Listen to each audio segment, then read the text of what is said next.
Bonjour, mon nom est Olivier Alain de Projet Vélo. Cette vidéo-là va être la première d'une série de 3 vidéos consacrées aux ajustements mécaniques et réparations de base sur un vélo. Toutes les démonstrations vont être faites sur un vélo de route, mais c'est des ajustements quand même assez standards, donc ça devrait être faisable de les répéter sur n'importe quelle autre monture. Ok, donc ici on parle d'un ajustement de frein sur un système mécanique. C'est important de faire la différence. Il y a des systèmes de frein à disque qui sont hydrauliques. Donc ici, le fonctionnement, ça va être assez simple quand même. En actionnant les manettes de frein, on tire sur un câble et puis les étriers vont se serrer puis provoquer l'arrêt du vélo. Donc pour les outils, on n'a vraiment pas besoin de beaucoup de choses. On va avoir besoin d'une carte plastifiée et puis d'une clé hexagonale, aussi appelée clé Allen. La grandeur va dépendre du vélo. Normalement, ça va être la même pour toutes les vis qu'on va avoir à travailler. Donc, pour commencer, ce qui est important de comprendre, c'est que le frein a 2 positions. Ici, il est en position fermée actuellement, puis en relevant ici, on va avoir la position ouverte, qui nous permettrait d'enlever la roue. Donc, ça va être important pour commencer d'être en position ouverte. Une autre chose qui va être importante de faire préalablement, ça va être de complètement dévisser la vis ici. Donc il faut que le câble soit le plus détendu possible. Donc, quand ces choses-là vont être faites, vous allez pouvoir venir dévisser la vis qui se trouve sur le côté avec la clé Allen. Donc on la desserre légèrement, on la dévisse pas au complet. Ensuite de ça, on va placer le frein en position fermée.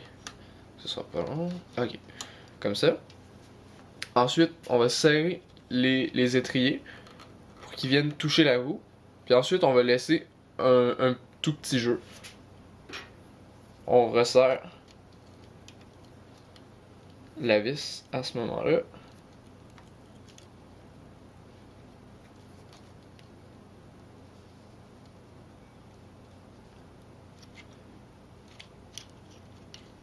Ok, ensuite on va venir tester notre freinage. Là on voit qu'on peut freiner, c'est bon. Sauf que la course est quand même assez grande.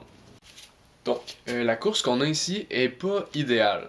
Donc c'est à ce moment-là qu'on va utiliser la vis ici qu'on appelle souvent la vis de fine tuning, les derniers ajustements. Donc on va simplement dévisser cette vis là, puis ça va venir tendre notre câble un peu plus, puis ça va raccourcir notre course.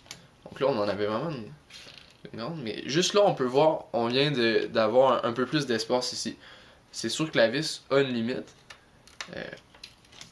Comme ça me paraît bien, surtout pour la roue d'en avant. Donc comme ça, on aurait un ajustement qui est correct. Si on avait eu encore là une trop grande course, on aurait simplement recommencé le processus en serrant un peu plus, en laissant un moins grand jeu. C'est normal de se tromper au début. Je suis vraiment pas un professionnel du vélo, je veux juste montrer comment ça fonctionne. Donc c'est ça, il n'y a pas de gêne à recommencer quand on n'est pas sûr de notre ajustement, surtout au niveau des freins, parce que ça peut être très dangereux d'avoir un vélo avec les freins mal ajustés. Le prochain ajustement que je voulais montrer, c'est au niveau de l'alignement de la roue par rapport aux 2 plaquettes de frein. Donc, bon, en ce moment, c'est bien centré. On a relativement le même espace entre les plaquettes de frein et la roue et la jante.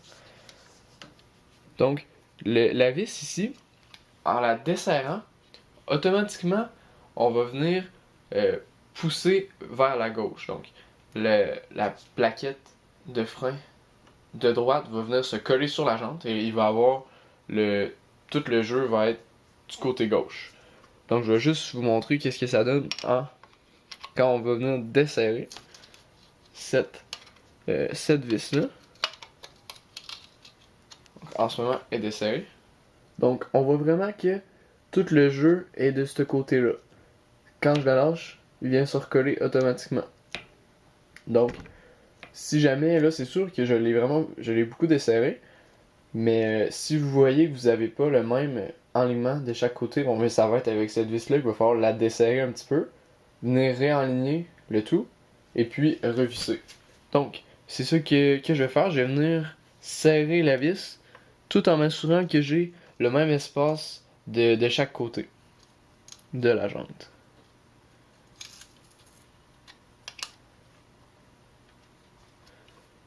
Normalement, on n'a pas besoin de faire de beaucoup tourner. Peut-être un demi-tour ou même un quart de tour, ça peut faire des fois.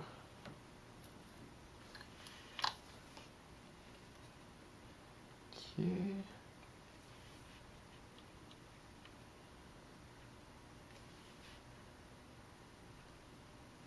Donc on va là, la roue tourne pas.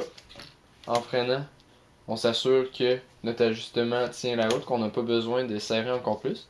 Si jamais en freinant, l'étrier s'était replacé d'une mauvaise manière, bon mais ça aurait voulu dire il aurait fallu juste serrer encore un petit peu. Pour l'instant, ça me semble bon. On a un espace qui est semblable des deux côtés. Le dernier ajustement que je voulais vous montrer dans cette vidéo, c'est en rapport avec l'angle des patins de frein. Donc on va essayer de donner un angle vers l'avant pour que le devant du patin touche avant l'arrière. Pour faire ça, on va prendre une carte d'identité, une carte plastifiée de type carte de débit, ça dérange pas, juste qu'on va mettre environ à la moitié du patin. Donc on va appuyer sur la manette de frein. Ensuite, on va dévisser légèrement la vis qui retient le patin. Donc, on voit ici, l'avant du patin touche la jambe, l'arrière non, à cause de la carte. Donc, on a un angle à ce moment-là. On a l'angle qu'on recherche. On va venir simplement revisser le patin. Donc, comme ça, on a l'angle qui est adéquat. Le but de cette manœuvre-là, ben, c'est d'avoir un freinage qui va être un peu plus progressif, qui va faire moins de bruit. Une autre chose importante par rapport aux patins, ça va être d'être toujours vérifier s'ils sont propres, qu'il n'y ait pas de sable ni de petits cailloux. Ça va venir endommager la jante à ce moment-là. Donc c'est très important.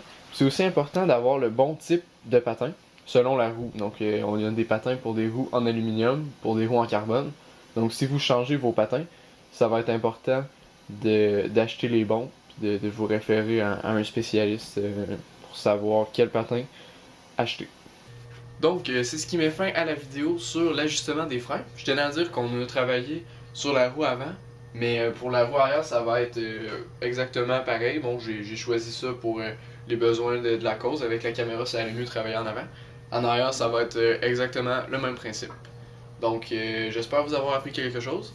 Et puis si vous avez des questions, n'hésitez pas à me les faire parvenir. Je vais essayer d'y répondre au meilleur de mes connaissances.